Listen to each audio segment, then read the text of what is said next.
Vamos con el tema 9, que sería la agresión. Ya sabéis que en el libro figuraría como el tema 10, pero para esta evaluación pues es el tema 9, agresión. Vamos a ello. Introducción. La agresión es una capacidad y una tendencia que todos los seres humanos poseemos. La psicología social entiende la agresión como un problema social producido en la interacción entre individuos y grupos. Se da en múltiples formas y contextos: bullying, mobbing, maltrato doméstico, bandas violentas, terrorismo, agresión institucional, ostracismo, pero también calumnias, negación de ayuda, etc. El comportamiento agresivo tuvo una ¿cómo estoy hoy? Perdón, El comportamiento agresivo tuvo un indudable valor adaptativo para la supervivencia de nuestra especie y del resto de animales, pero se trata de un aspecto con consecuencias negativas y hasta dramáticas. En los estudios experimentales, los problemas que se encuentran son de tipo ético. Por eso se crean simulacros, aunque los sujetos no sepan que lo son, que permiten estudiar el comportamiento de forma inocua y después se comparan los resultados con los obtenidos en la observación de situaciones reales. Los estudios sobre agresión se basan en la observación de la conducta básicamente, ya sea en el laboratorio o en ambientes naturales. También se hace recogida de informes sobre pensamientos, sentimientos y conductas agresivas de los implicados. Por otro lado, se recurre a registros oficiales como estadísticas y datos de archivo. Con todo ello, obtenemos que la cantidad de estudios es abrumadora. ¿Qué se entiende en psicología social por agresión? A la hora de decidir si una acción es agresiva o no, se hace evidente que no hay un acuerdo universal. La decisión depende de factores societales, valores, creencias normativas que varían de una época a otra. Por ejemplo, antes no se consideraba agresión el castigo corporal a los niños ni que un hombre forzara a su pareja a tener relaciones sexuales. En otras culturas son legítimas estas prácticas. Los psicólogos sociales necesitan ponerse de acuerdo en cómo definen los fenómenos que estudian y establecer un cierto consenso. La definición más consensuada sería: agresión es cualquier forma de conducta realizada con la intención de hacer daño a otra persona o grupo que quiere evitarlo. La conducta agresiva se caracteriza por la motivación que la impulsa y no por sus consecuencias. Si la acción se ha llevado a cabo con intención de dañar, es un acto agresivo. Si el que realiza la acción no tenía esa intención, no se consideraría agresión. Pero no es suficiente la atención del actor para que una acción se considere agresiva. El punto de vista de la víctima es decisivo. Solo si ésta quiere evitar dicha acción intencionada del otro, hablaríamos de agresión. Excluye las situaciones en las que el daño se produce con el consentimiento de la víctima, tratamientos médicos dolorosos, sadomasoquismo, etc. Hay que distinguir el concepto de otros importantes como son la conducta antisocial, que es más general y se refiere a comportamientos que violan las normas sociales.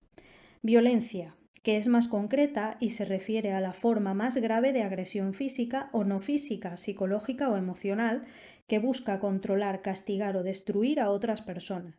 Todo acto violento es agresivo, pero no toda conducta agresiva es violenta. Y la maldad, de la que existen diferentes definiciones. Sus elementos esenciales son el carácter cruel y extremadamente dañino y el tratarse de acciones u omisiones injustificadas, al menos para la víctima. La maldad implica agresión, pero no toda agresión es un acto de maldad. La conducta agresiva puede adoptar múltiples formas: directa o indirecta, abierta o encubierta, de palabra, de obra u omisión.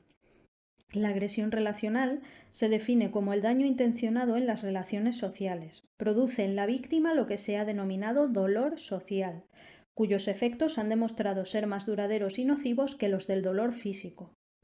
Ahora viene aquí una tablita que, bueno, os la voy a leer, pero lo entendéis perfectamente aunque no veáis la tablita. Algunas formas que puede adoptar la conducta agresiva humana.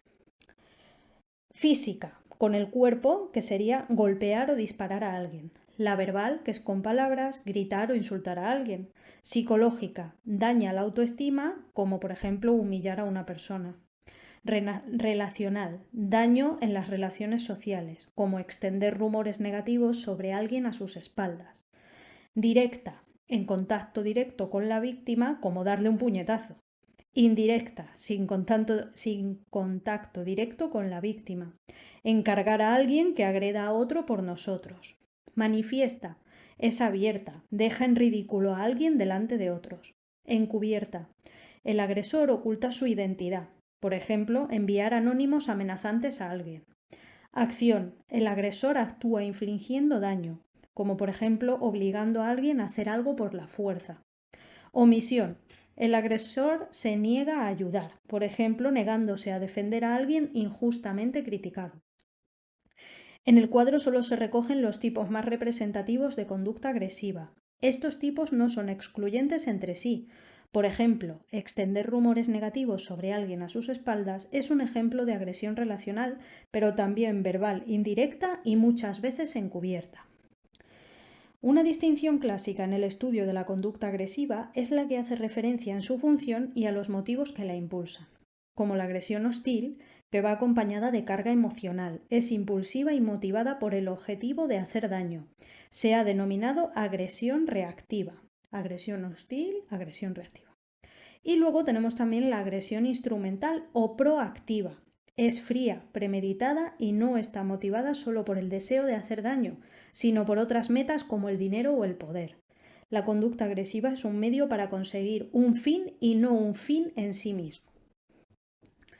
Esta distinción es considerada poco útil por algunos autores porque en la realidad ambas se relacionan. Por ejemplo, una persona puede planificar de forma fría una venganza a alguien que previamente le ha provocado, o puede recurrir a la agresión para conseguir lo que quiere de forma tan habitual que ella la ponga en marcha de forma impulsiva. Las raíces biológicas de la agresividad humana.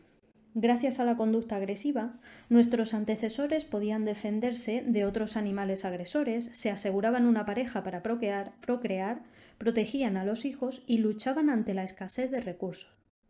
De ahí que evolucionaran una serie de mecanismos cerebrales y de procesos fisiológicos que facilitan estas conductas. Encontramos los siguientes indicios que lo avalan.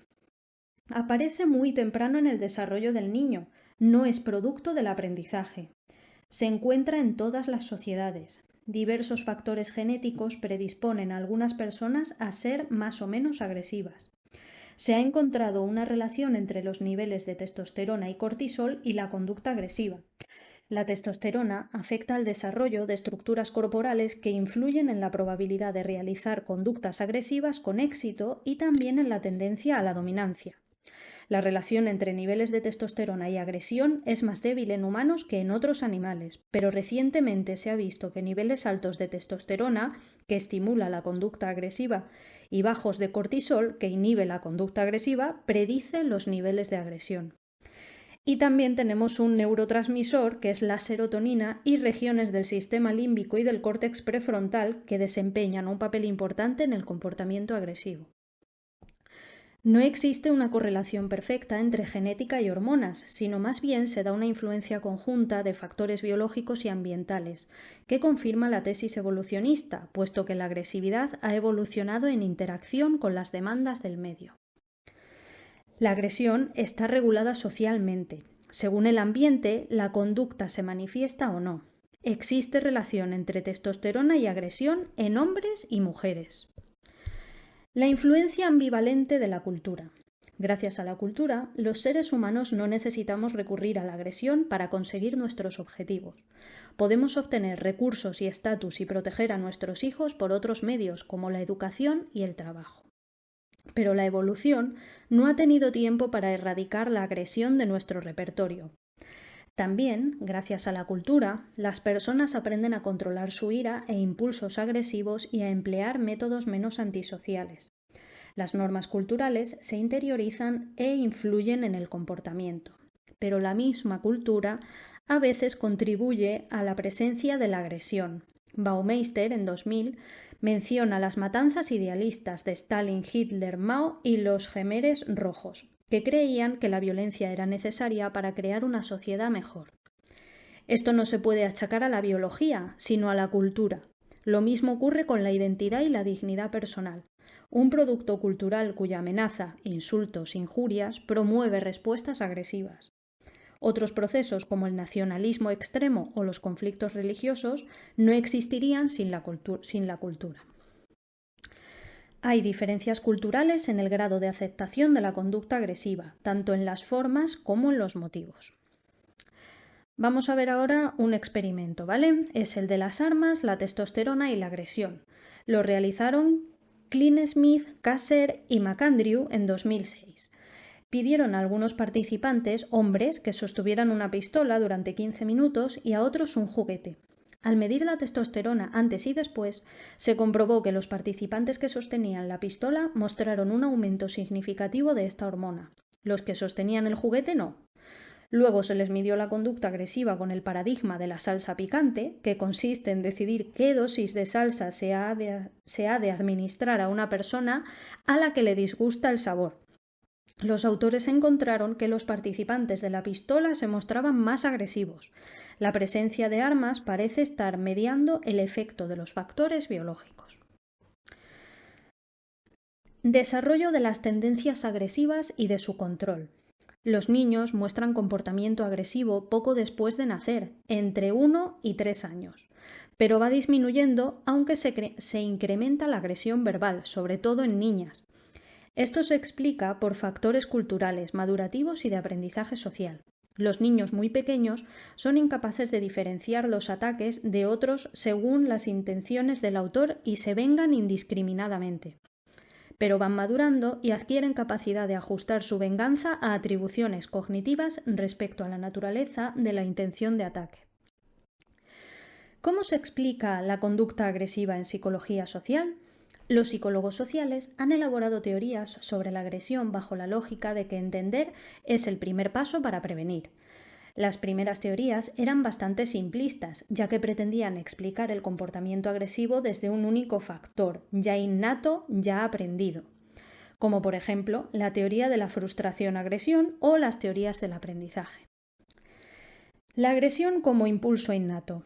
La teoría de la frustración-agresión, en parte inspirada por Freud, consideró que toda conducta agresiva es resultado de un impulso interno del organismo, activado cuando no se consigue una determinada meta, que esto crea una frustración. Es decir, tiene una connotación conductual y no emocional. En la primera versión de esta teoría, Dollard, Dobb, Miller, Maurer y Sears en 1939 defendían: toda conducta agresiva es resultado de la frustración y la frustración siempre da lugar a la agresión. Como esto no se ajustaba a la realidad, Miller, en 1941, la modificó, admitiendo que la frustración instiga otros impulsos aparte del de la agresión, pero siguió afirmando que la agresión siempre va precedida de frustración. Esta teoría tiene dos inconvenientes, la teoría de Miller. Niega la posibilidad de que la agresión sea aprendida y cultural y considera que el objetivo de la agresión siempre es hacer daño. No da explicación a las conductas agresivas que tienen por objeto obtener un beneficio o por haber sido reforzadas o por el sistema cultural y social que las hace posibles.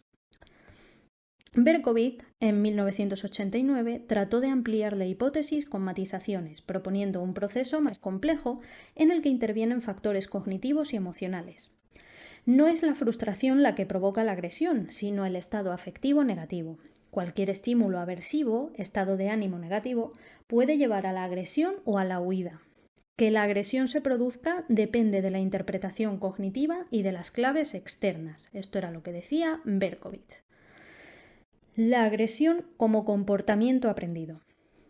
Desde la teoría del aprendizaje, por condicionamiento instrumental, tendemos a repetir las conductas que nos han sido recompensadas y a evitar aquellas por las que hemos recibido un castigo. Por ejemplo, un niño recurrirá a la fuerza para quedarse con un juguete si anteriormente consiguió su objetivo, pero lo evitará si la conducta le ha causado problemas con los adultos. También será agresivo si se siente respaldado por otros, pero no lo será si se le rechaza por ello. Desde el condicionamiento clásico se asocia un estímulo condicionado, que inicialmente era neutro, repetidas veces con otro estímulo, el estímulo incondicionado, por lo que al presentar el EC termina provocando la misma respuesta que el EI. Teorías psicosociales de la agresión. El modelo neoasociacionista cognitivo, ay que me cuesta decirlo. Berkowitz propone un mecanismo causal que explica por qué los estímulos aversivos instigan a la agresión. El estado afectivo negativo es el que causa la agresión, porque el autor se centraba en la agresión reactiva u hostil, que se daría de la siguiente forma. Primero, Una experiencia desagradable provoca un estado afectivo negativo. Segundo, la programación biológica provoca una tendencia de ataque o huida, que se manifiesta a través de respuestas fisiológicas y reacciones motoras. Por condicionamiento clásico asociamos esas respuestas. Una de las respuestas dominará según factores genéticos, experiencias previas y percepción inicial del individuo. 3. Cuando nos percatamos de forma preconsciente, se desarrolla una experiencia emocional de ira o miedo, que son emociones básicas. 4. Bueno, estaba diciendo primero segundo y luego he pasado 3, 4, bueno, es igual. Según la motivación, se produce una actividad cognitiva que deja de ser automática y se convierte en un procesamiento controlado y deliberado, dando lugar a sentimientos más elaborados de enfado, irritación o desprecio. 5. La tendencia a agredir se transformará en conducta agresiva cuando haya activación intensa, haya algún blanco para descargar y haya un fallo de autorregulación y se actúe de forma impulsiva. La experiencia emocional de ira y los sentimientos elaborados acompañan a la agresión, pero no son su causa. El estado afectivo negativo, que activa la asociación de pensamientos, emociones y conductas relacionadas, instiga el comportamiento agresivo. El procesamiento cognitivo deliberado posterior inhibe o potencia la tendencia a agredir. La agresión puede ser provocada por estimulación externa, pero se incrementa con la accesibilidad de pensamientos agresivos. Las explicaciones, según Berkowitz, del poder de los estímulos externos son: puede tener un significado agresivo para la persona y recuerdan alguna experiencia desagradable y producen el mismo efecto que dicha experiencia. En resumen, el modelo neoasociacionista de Berkowitz parte de una concepción de la agresión como impulso innato, pero va más allá de una simple dicotomía innato-aprendida. Hay asociaciones de elementos relacionados con la agresión en la memoria, como el condicionamiento clásico, influye el pensamiento deliberado cuando se valoran las consecuencias del comportamiento en función de experiencias previas, condicionamiento instrumental, y se produce un procesamiento cognitivo. Este modelo ha recibido apoyo empírico desde la neurociencia. Teoría del aprendizaje social. Albert Bandura tenía muy claro que el condicionamiento por sí solo no podía explicar el aprendizaje de comportamientos sociales. No le interesaban los aspectos impulsivos de la agresión, sino las influencias externas que la instigan y mantienen. Se centra en la agresión instrumental. Según su teoría del aprendizaje social, conocida también como aprendizaje por observación, el comportamiento agresivo se aprende de manera vicaria y no solo por las consecuencias. No es necesaria la ejecución de la conducta para aprenderla. El proceso no depende de refuerzos contingentes, sino de la atención prestada al modelo. Puede estar motivado por refuerzos anticipados, es decir, si se piensa que lo que está haciendo otro es útil para lograr objetivos. Así se incorporaría al repertorio conductual. La probabilidad de imitación aumenta si el modelo es percibido como semejante a nosotros, si nos resulta atractivo y si recibe algún premio, así como si el comportamiento agresivo permanece impune. Bandura llama a estas recompensas refuerzos vicarios, porque no es el observador quien los recibe.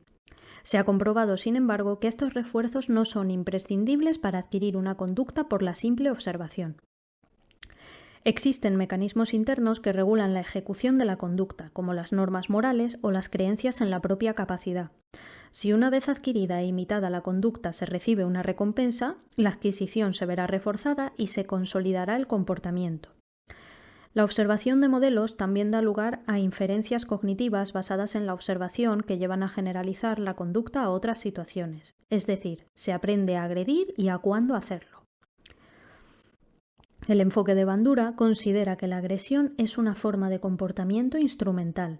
Concede un papel fundamental a la cognición, dado que sin una representación mental del comportamiento observado sería imposible imitarlo con posterioridad. Ha demostrado ser especialmente relevante para conceptualizar la influencia que ejerce en las personas la observación de violencia en los medios. Modelo general de agresión. En muchos casos es difícil determinar si un estímulo externo, según Berkowitz, o el aprendizaje por observación, según Bandura, son la base de un acto agresivo. El modelo general de agresión de Anderson y Bushman, 2002, constituye la integración de las aportaciones de otros modelos y tiene en cuenta factores biológicos, ambientales, psicológicos y sociales. Describe cómo ciertas variables propias de la persona y otras presentes en la situación se combinan para provocar procesos afectivos, cognitivos y activadores que preparan el terreno para la conducta agresiva a través de evaluaciones automáticas o controladas. El punto de partida de una interacción agresiva reside en características personales del actor y en estímulos externos que coinciden en una determinada situación y evocan en esa persona un conjunto de procesos internos interrelacionados, cogniciones, emociones y síntomas de activación. Como ocurre en toda interacción, la decisión conductual que tome el actor provocará una respuesta en la víctima. El proceso puede desembocar en una escala de agresión o en un descenso o desaparición de la misma en función de los implicados en la interacción. El modelo también contempla el desarrollo del comportamiento agresivo a lo largo del tiempo.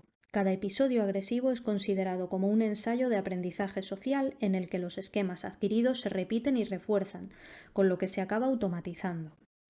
Cuanto más a menudo realiza la persona actos agresivos sin consecuencias negativas o más se expone a la violencia de los medios o del ambiente, más baja su umbral para elegir este tipo de actos, más accesibles le resultan los guiones de estas situaciones y más rápidamente se activan sus cogniciones relacionadas con la agresión.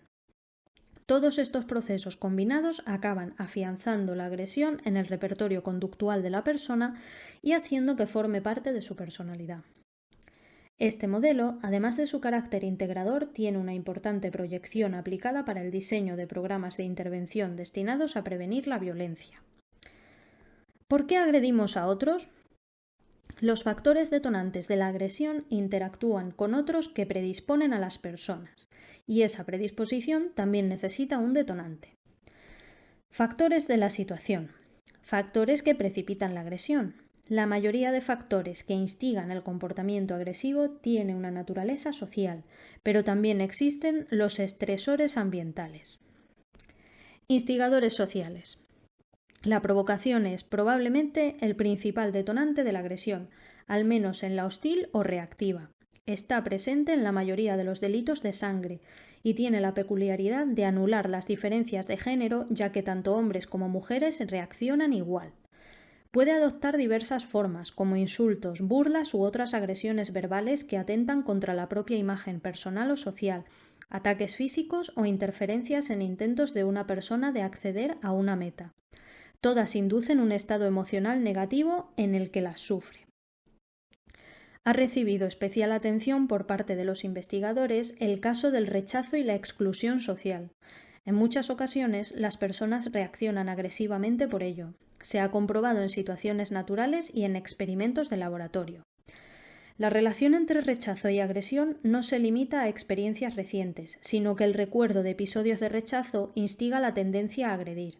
El rechazo por parte de los padres o los compañeros durante la infancia se asocia con diferencias individuales en comportamiento agresivo en etapas posteriores de la vida del individuo, y muchas veces se extiende a otros. La respuesta agresiva parece más probable cuando la persona rechazada no tiene expectativas de volver a ser aceptada. No es infrecuente que se busque la aceptación en grupos extremistas, muchas veces violentos. La persona rechazada ve satisfechas sus necesidades de pertenencia, potenciación personal y control, y también la de tener una existencia significativa.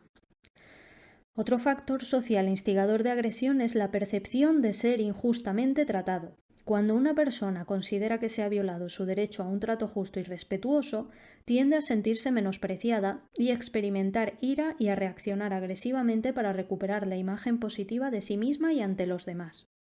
Es un ejemplo de cómo la agresión puede ser hostil e instrumental a la vez. La percepción de injusticia está en la base de muchos movimientos colectivos de protesta. Cuando se tiene la percepción de que es imposible alcanzar lo que se considera justo porque otro u otros lo impiden, se da la privación relativa, llamada así porque el que la sufre se siente privado en relación con su determinado criterio. La privación en sí misma no causa conflicto, sino la privación en comparación con lo que uno espera o cree que debería tener. Hay varios criterios con los que se decide si una aspiración a alcanzar es razonable, como por ejemplo, las normas sociales, la experiencia propia, los resultados obtenidos por otros y lo que otros dicen. Cuando una situación de privación se perpetúa, puede llegarse a un estado de desesperanza. Esto hará descender las aspiraciones y reducirá el conflicto sin haberse resuelto el problema. Algunos paradigmas experimentales empleados para estudiar el efecto del rechazo en la conducta agresiva.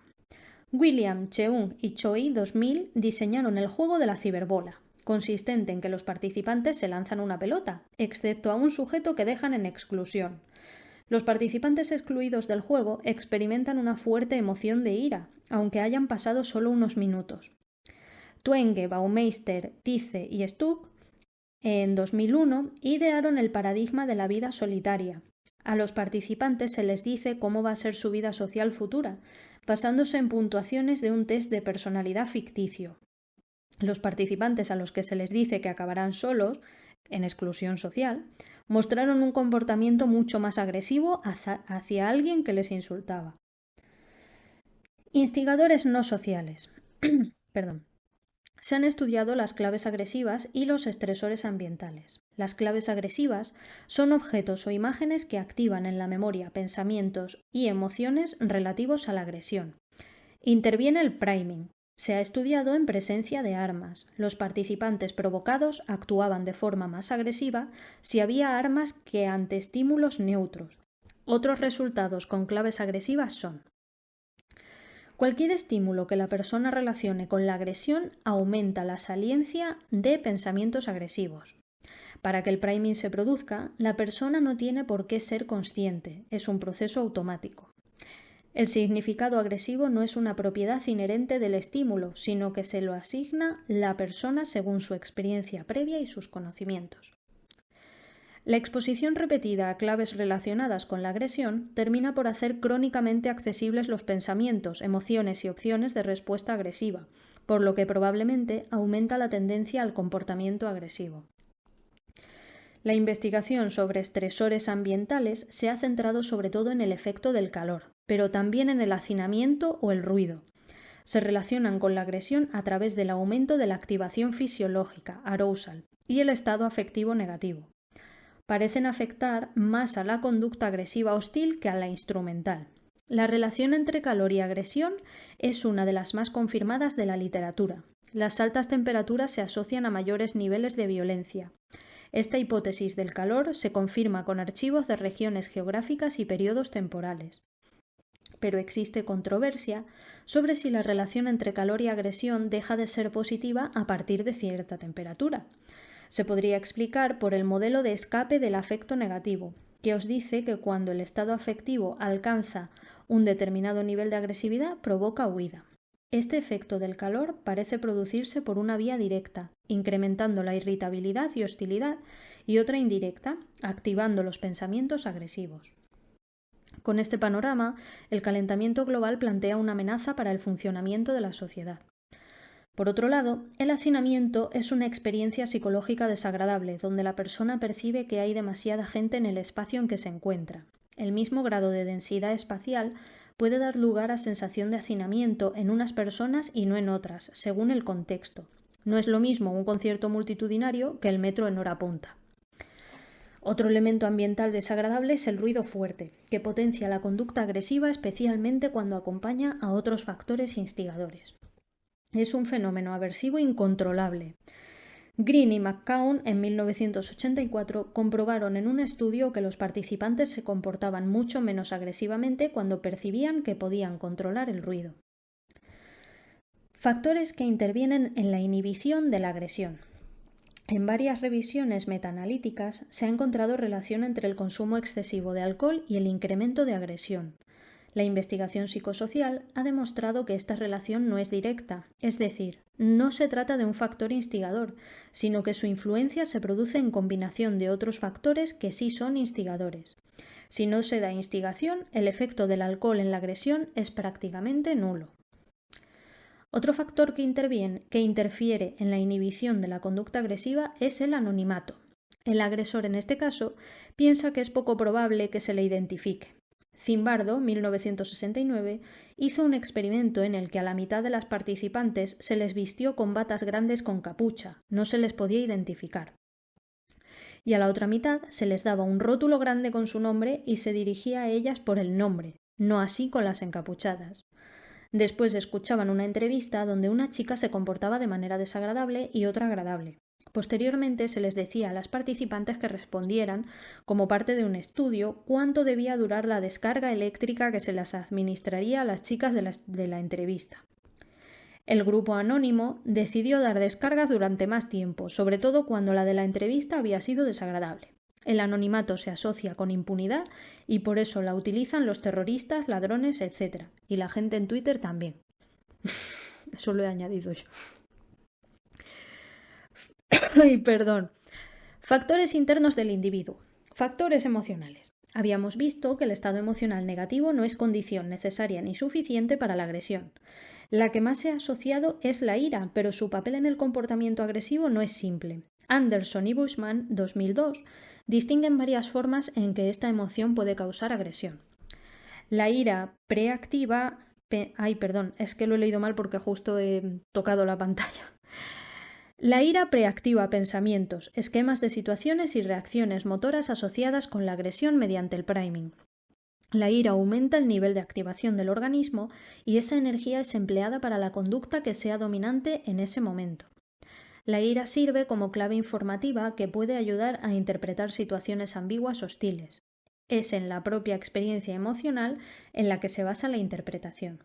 La ira hace que la persona que la siente preste especial atención a los estímulos o sucesos que la hayan provocado. La ira interfiere en la inhibición de la agresión de dos formas. Al activar un guión relacionado con la agresión, puede justificar acciones agresivas y puede interferir en el pensamiento cognitivo elaborando que interviene en la reevaluación de la situación. La ira puede promover el comportamiento agresivo incluso cuando no se siente realmente, sino que se infiere. Este fenómeno lo encontró Zielman en varios estudios. Los participantes etiquetaban erróneamente como ira la activación que les había provocado una fuente neutra. Zielman lo llamó transferencia de la excitación y se da cuando dos episodios que provocan activación se producen próximos en el tiempo, por lo que la activación del primero se suma a la del segundo y puede ser atribuida erróneamente. Por ejemplo, una persona va corriendo para alcanzar el autobús y cuando llega, el conductor cierra la puerta. Así de simpático. La frustración será más intensa, la ira, porque la carrera ha provocado una preactivación. Esta atribución errónea se da cuando la persona no es consciente o se ha olvidado de cuál es la fuente real de la activación neutra. Una vez transferida la activación y etiquetada como ira, el individuo seguirá dispuesto a agredir mientras la etiqueta persista. Este fenómeno pone de relieve el efecto combinado de la activación fisiológica y su evaluación cognitiva. Por ello, la atribución de que la activación ha sido debida a otra causa, por ejemplo el efecto de una pastilla, y no a un estímulo aversivo, hará que la persona se perciba menos enojada. Factores cognitivos. El proceso cognitivo más estudiado relativo a la agresión es la activación de scripts o guiones. Son estructuras de conocimiento de la memoria que representan de forma abstracta cuáles son los rasgos característicos de un determinado tipo de situación y cómo es la secuencia apropiada de acciones. Se adquieren mediante experiencia directa o vicaria. Una vez aprendidos, pueden ser recuperados en cualquier momento y servir de guía. Es exactamente lo que ocurre con los guiones agresivos. Cuanto más frecuente sea la exposición a episodios agresivos, más se reforzarán los guiones correspondientes y más accesibles estarán en la memoria. Es uno de los argumentos que esgrimen los investigadores que defienden que la exposición reiterada a la violencia en los medios tiene un efecto nocivo en el desarrollo social del niño. Diversos estudios en niños y adolescentes han encontrado que los individuos con historial agresivo suelen seleccionar interpretaciones que atribuyen la conducta del otro a intenciones hostiles. Cada individuo basa su interpretación en creencias personales más que en la información o presta atención a claves agresivas. Esto se llama sesgo atributivo hostil, que se da en personas que suelen reaccionar agresivamente ante el comportamiento de los demás, agresión reactiva, pero no los que tienden a provocar a otros, agresión proactiva. Otro proceso es la rumiación. Son pensamientos recurrentes referidos a una meta frustrada o a una provocación. Es un proceso cognitivo que se relaciona con la activación fisiológica, con la emoción, con las atribuciones y con las intenciones de conducta y puede aumentar la agresión. La consecuencia de este proceso de rumiación puede ser el desplazamiento de la agresión hacia un objeto que no tiene nada que ver con la causa de la ira, una persona inocente. Esta redirección de la agresión se produce cuando no es posible o aconsejable vengarse del provocador y supone una reacción desmesurada. Guarda cierta similitud con la transferencia de la excitación de Zielman, pero con algunas diferencias. Por ejemplo, vamos a ver. La redirección de la agresión, que sería la rumiación, sería un pensamiento recurrente que mantiene activa la representación cognitiva, mantiene sus efectos durante largos periodos de tiempo y puede haber agresión hacia un tercero que no está relacionado con la causa primera de la rumiación. Y la transferencia de la activación, si la persona sabe la causa de la activación, no se produce transferencia. Se produce cuando entre dos sucesos hay un intervalo corto de tiempo, inferior a 10 minutos, y suele aumentar el nivel de agresión hacia el que ha provocado a la persona. Estas serían las diferencias. Otro proceso cognitivo es la desconexión moral, que consiste en considerar que los criterios éticos que rigen el comportamiento propio normalmente no se aplican en un caso concreto. Este proceso interfiere en las inhibiciones hacia el comportamiento agresivo, reduciendo la autocensura. Es lo que ocurre cuando individuos con una moral aparentemente normal se comportan de forma inhumana con otros. Paradójicamente, se trata de acciones absolutamente racionales que el perpetrador toma como prosociales. La idea de que el fin justifica los medios está muy presente en la sociedad, por ejemplo en el cine. Hay varios mecanismos por los que se puede producir la desconexión moral. La justificación moral, apelando al bien de la persona, como cuando un padre maltrata a su hijo para que aprenda, o de la sociedad o a la salvaguarda del honor. La deshumanización de la víctima, donde no se aplican los mismos criterios morales que para otros seres humanos. No solo se considera aceptable la agresión contra él, sino que este tipo de conducta forma parte del guión. Culpabilizar a la víctima, difusión de la responsabilidad y obediencia ciega a la autoridad, que en estos se desinhibe la agresión al desaparecer la autocensura o autosanción. También encontramos el fenómeno de la maldad, muy relacionado con la desconexión moral. Factores de riesgo. Ejercen un efecto a largo plazo en el comportamiento agresivo porque influyen a través del aprendizaje social en las creencias y actitudes. Son el ambiente familiar, las amistades, las normas culturales, los medios de comunicación y aspectos personales. El ambiente familiar. Los estudios longitudinales se ha encontrado una relación entre entornos agresivos y violentos de una familia durante la infancia y las creencias y conductas agresivas en etapas posteriores de la vida. Los padres son modelos de conducta, por lo que el niño incorpora pautas de comportamiento a su propio repertorio y guiones de situaciones. El niño se identifica con sus padres. Las relaciones agresivas en la familia suelen ir acompañadas de rechazo, frialdad, castigos físicos, etc. Las amistades. Los compañeros de edad ejercen influencia sobre la agresión. Los niños cuyo comportamiento está dominado por la agresión son rechazados por sus compañeros, lo que genera un incremento de la conducta agresiva, lo que a su vez provoca más rechazo. Así tienden a asociarse con otros que también son agresivos, entrando luego a formar parte de sistemas sociales, bandas violentas, que promueven normas favorables a la agresión. Se ven atrapados en una situación en la que la aceptación social depende de que cometan más actos agresivos. Incluso los que optan por aislarse suelen pasar tiempo rodeándose de modelos agresivos a los que imitar, en televisión o en Internet. La cultura. Cuando una cultura tolera la agresión, sus miembros mantienen la creencia de que es una vía normal y aceptable de resolver conflictos y alcanzar metas. Existe la etiqueta culturas de la violencia, para hacer referencia a aquellas culturas en que la agresión se considera aceptable en determinadas situaciones. Es lo que ocurre con las llamadas culturas del honor, un tipo de cultura colectivista que otorga gran valor a la reputación de la persona, es decir, a su imagen social. Así se tolera y justifica que se responda con agresión ante cualquier amenaza a la propia reputación.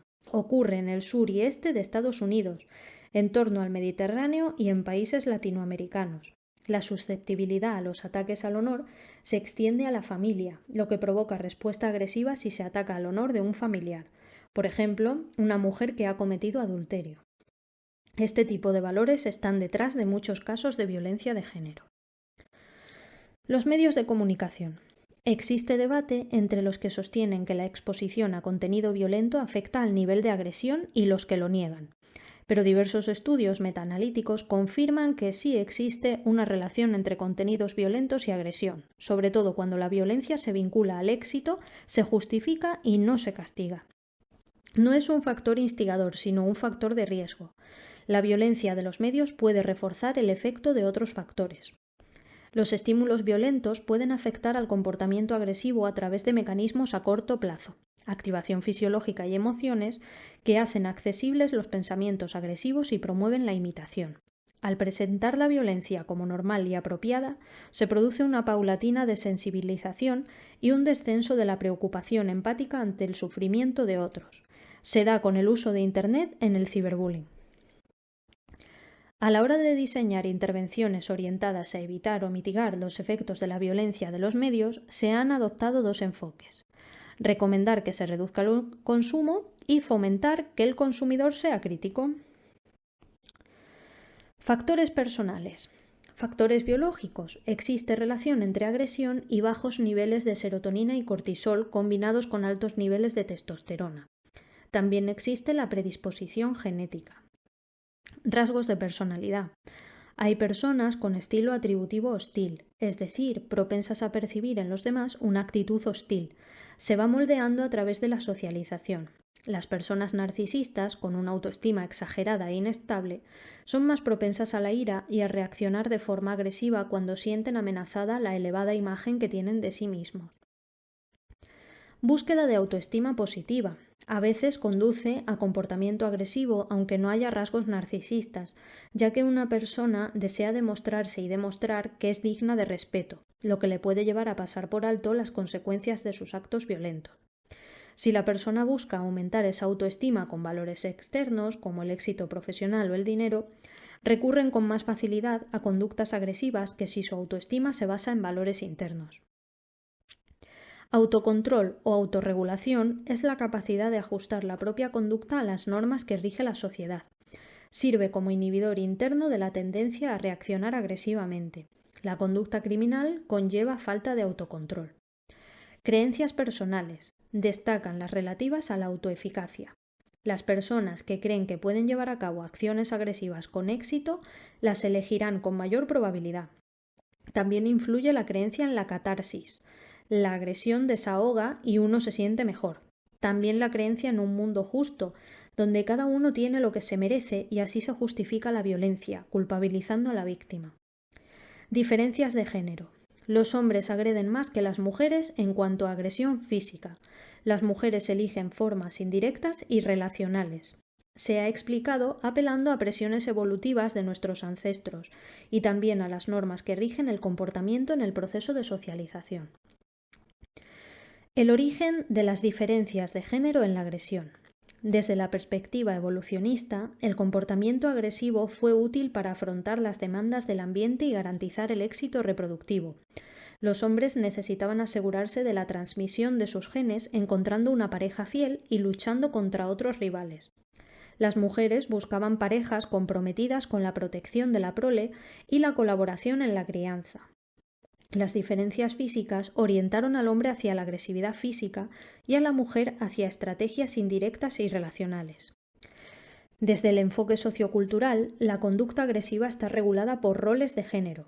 El masculino se asocia con asertividad y dominancia, y el femenino con afectividad y sensibilidad, lo que implicaría diferentes tendencias agresivas. Pero se ha encontrado que en situaciones de desindividuación, el anonimato, las diferencias entre hombres y mujeres desaparecen, como en los videojuegos. Lo mismo ocurre ante una fuerte provocación. Esto no invalida la hipótesis evolucionista, ya que un ataque es igual de peligroso para ambos. Por otra parte, hay que considerar que lanzar bombas a un oponente en un videojuego no parece una situación muy representativa de las presiones selectivas ancestrales. La postura evolucionista y la sociocultural no son incompatibles. La agresión grupal tiene mucho en común con la agresión interpersonal: provocación, frustración, estímulo instigador, deseo de alcanzar un objetivo, presencia de claves. Influyen los modelos agresivos, sobre todo en situaciones de incertidumbre o muy estresantes, en las que la gente mira lo que hacen los demás para saber cómo comportarse. Un factor característico de la agresión grupal es el papel de las normas favorables a la agresión desarrolladas en el propio grupo. Los miembros las interiorizan y ajustan su conducta, bien porque se sienten identificados con el grupo o para evitar castigo o rechazo. Algunos ejemplos de agresión grupal. Bullying. El acoso escolar es un desequilibrio de poder entre agresor y víctima durante un tiempo prolongado. La mayoría de las veces implica a otras personas, como observadoras o animadoras, que tal vez están movidas por el miedo a represalias o creen que todos aprueban lo que ocurre. El acosador se siente respaldado y actúa impunemente. Es un fenómeno claramente grupal donde muchos niños observadores realmente tienen actitudes contrarias al acoso, pero no se atreven a llevar la contraria. Bandas violentas. Son grupos cohesionados que emplean símbolos distintivos. Presentan elevados índices de actividad criminal, sobre todo con otras bandas. Existen razones sociológicas que impulsan a las personas a unirse a estos grupos, como el bajo nivel socioeconómico, la dificultad al acceso a recursos, etc. Y además hay procesos psicosociales implicados. La pertenencia a una banda ofrece beneficios instrumentales, como protección y recursos, y simbólicos, como el poder y el prestigio. Supone un medio de lograr una identidad social positiva. La marginación asociada facilita que emerjan normas sociales dentro de la banda que acepten la violencia y la conducta criminal. Disturbios colectivos. Tienen lugar en contextos específicos por grupos transitorios. El proceso psicosocial subyacente es la desindividuación. En los primeros estudios se hacía énfasis en la pérdida del sentido de la identidad y responsabilidad individual. Posteriormente se ha mostrado que no es una falta de normas, sino una intención a las normas del grupo y no a las personales. Por ello, la agresión se limita a objetivos determinados y no es indiscriminada, aunque pueda parecer anárquica desde fuera. Terrorismo. Es la violencia impulsada por motivos políticos perpetrada por individuos, grupos o agentes estatales, que pretende provocar terror e indefensión en la población para influir en sus decisiones y modificar su conducta. Hay poca evidencia empírica de que los terroristas sufran trastornos psicopatológicos. Más bien, es importante el aprendizaje de guiones agresivos por exposición a la violencia y la búsqueda de una existencia significativa y una identidad social. Las consecuencias del terrorismo para las personas que lo sufren afecta a las actitudes. Más negatividad hacia grupos étnicos, religiosos o políticos y más favorables a acciones policiales y militares contra el terrorismo. Prevención y reducción del comportamiento agresivo. Una de las estrategias basadas en el aprendizaje por condicionamiento instrumental consiste en desaprender a comportarse agresivamente. La idea es que el castigo hará que dejen de realizarse y extinguirse. Esta filosofía se ha seguido en la familia y en la escuela, pero según Berkovits, para que el castigo sea efectivo se tiene que dar. Que la persona perciba el castigo como muy fuerte y probable. Que la persona asocie el castigo a la conducta agresiva y que lo reciba antes de disfrutar de los beneficios de la agresión. Que la persona tenga en cuenta los costes que dicha acción le suponen, para lo cual su arousal no debe ser muy alto porque impediría el procesamiento deliberado. Que la persona vea una alternativa de conducta. Aparte de lo difícil que resulta que se cumplan todas estas condiciones a la vez, los castigos verbales y corporales pueden tener un efecto contraproducente y funcionar como claves agresivas, activando guiones agresivos y presentando la conducta agresiva como una forma aceptable de controlar un conflicto. Por ello, es mejor hacer hincapié en recompensar comportamientos deseables que en penalizar los indeseables.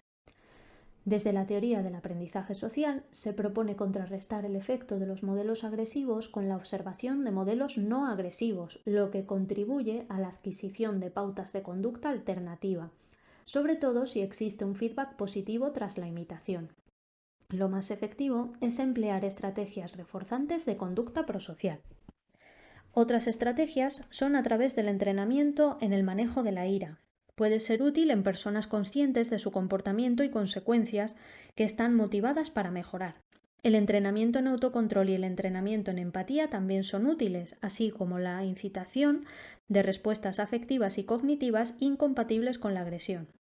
Otra opción es activar una emoción relacionada con la huida, vergüenza o asco, como la naranja mecánica.